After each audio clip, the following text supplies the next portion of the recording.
You're watching South Asia Newsline, and here are the top stories we're tracking for you on Tuesday, the 19th of September. India-Canada expelled diplomats over accusations New Delhi killed Khalistani terrorist. Activist exposes Pakistan at UN for mistreating minorities. And Ganesh Chaturthi celebrations begin across India.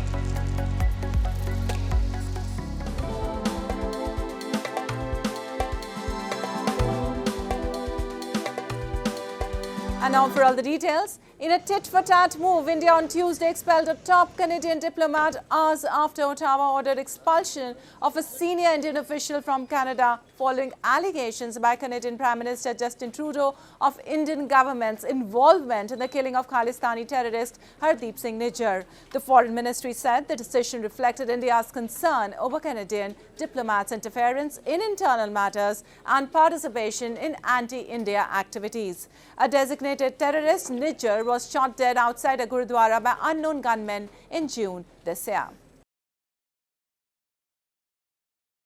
I think those claims are quite absurd. He's made a claim without evidence, and having made the claim, he's taken an action, i.e. to expel the Indian diplomat, etc. And now he wants us to cooperate with him. What is he saying? The whole thing sounds very absurd and illogical to me. And I mean, if you're in a normal relationship, this kind of thing happens, you consult your friendly neighbor, your friend, and say, look, this is what your fellows are doing. I think we need to look at it. And then you sort it out.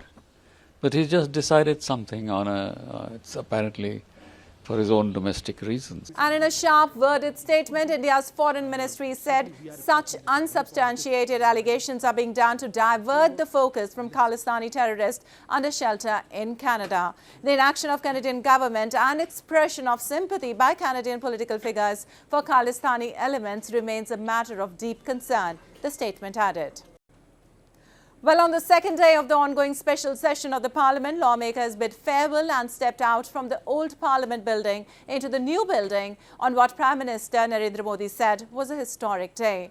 The old British-era Parliament building will now be known as Samvidhan Sadan.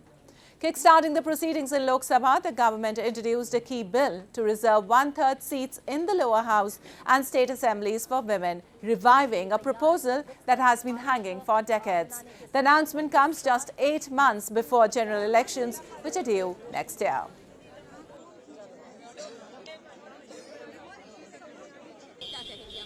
देखिए, ये 30 साल का संघर्ष रहा है। हमारे संविधान ने वादा किया था इक्वालिटी का, पर इक्वालिटी महिलाओं के लिए नहीं दिखाई दी। आज बाबा साहेब अम्बेडकर जी ने वो कर दिखाया था हमारे संविधान में, जो बहुत सारे डेवलप नेशंस में, अमेरिका ने लड़ाई लड़ी है, महिलाओं ने लड़ाई लड़ी है, यूरोप की महिलाओं ने लड़ाई लड़ी है। हमें ये अधिकार मिले थे, पर उस अधिकारों से वंचित किया गया, इसलिए ये बिल आना ज़रूरी था। Though the ruling BJP and opposition Congress have always supported the bill, opposition by other parties and demands from some for quota for backward classes within the women's quota have been key sticking points. The last concrete development of the issue was in 2010, but the bill lapsed as it could not be passed. And Indian security forces neutralized a top Lashkar-e-Taiba commander along with another terrorist in Jammu and Kashmir's Anantnag on Tuesday as the encounter entered the 7th day. Talking to reporters, ADGP Kashmir Zone Vijay Kumar said security forces were able to recover weapons and lifeless bodies of 2 terrorists while a search operation was underway to locate the body of a suspected third terrorist. The encounter had broken out in Kokarnag area of Anantnag based on intelligence inputs. 3 army officials, including the commanding officer of Rashtriya Rifles Unit, along with Deputy Superintendent of Jammu Kashmir Police, were among the fatalities of security forces in the 7-day-long gunfight. Total हम लोगों के 203 का खबर था, हो सकता है तीसरा डेड बॉडी भी कहीं मिले, इसलिए सर्च पूरा कंप्लीट है, सर्च पूरा करें कंप्लीट करेंगे। अभी तक में उजेड़ खान एलईटी कमांडर का बॉडी मिल गया, उसको रिट्रीव भी कर लिया हम लोग, एक डेड बॉडी मिलिटेंट का और दिख रहा है।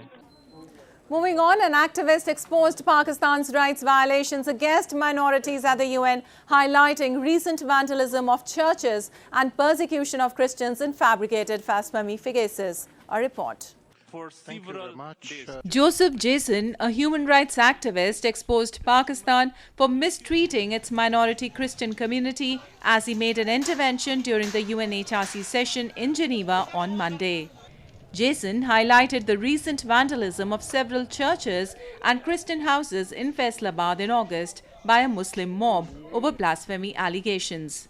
He said 2 Christian brothers were illegally arrested and many have been arbitrarily charged under the draconian blasphemy law and the National Security Act. He also claimed extremist group TLP led the campaign to implicate the minorities. The Jubilee campaign expressed its dismay over the fabricated blasphemy accusations, pre-trial detention, unfair prosecutions, continuous threats, and deliberate incitement to violence against minorities, which have created a social distance from minorities in Pakistan, leaving them intimidated and relocated.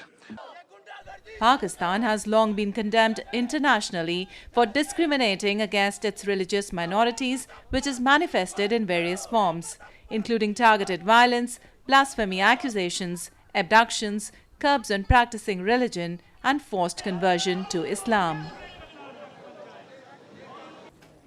Well, Sri Lankan President Ranil Wickremesinghe, who's in New York for the UN General Assembly, met World Bank President Ajay Banga and other top officials at the World Bank headquarters on Monday and discussed economic reforms, agriculture, tourism and digitization.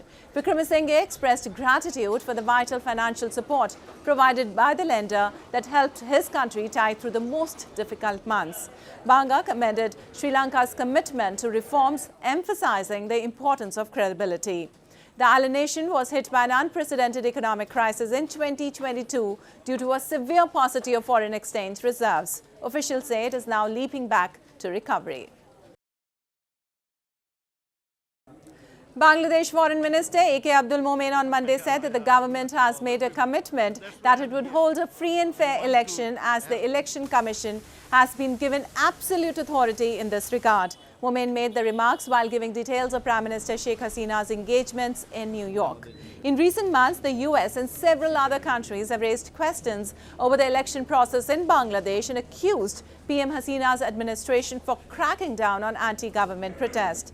The Bangladesh government has rejected the claims. Momen said Bangladesh has warm ties with the US and noted that a friend can give advice to another, and if the advice is objective, will definitely accept it.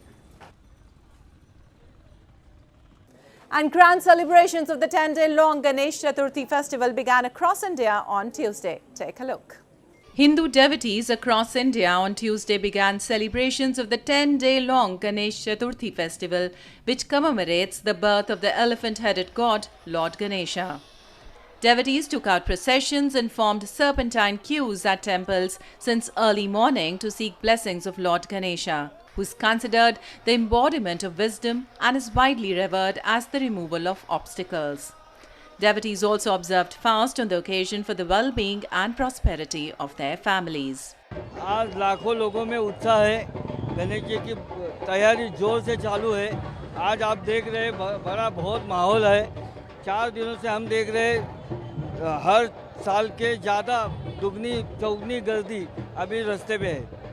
During the festival, people buy decorated and colorful idols of Lord Ganesha and establish them in their homes for either 10 days or 1, 3 or 5 days and revel in religious pageantry.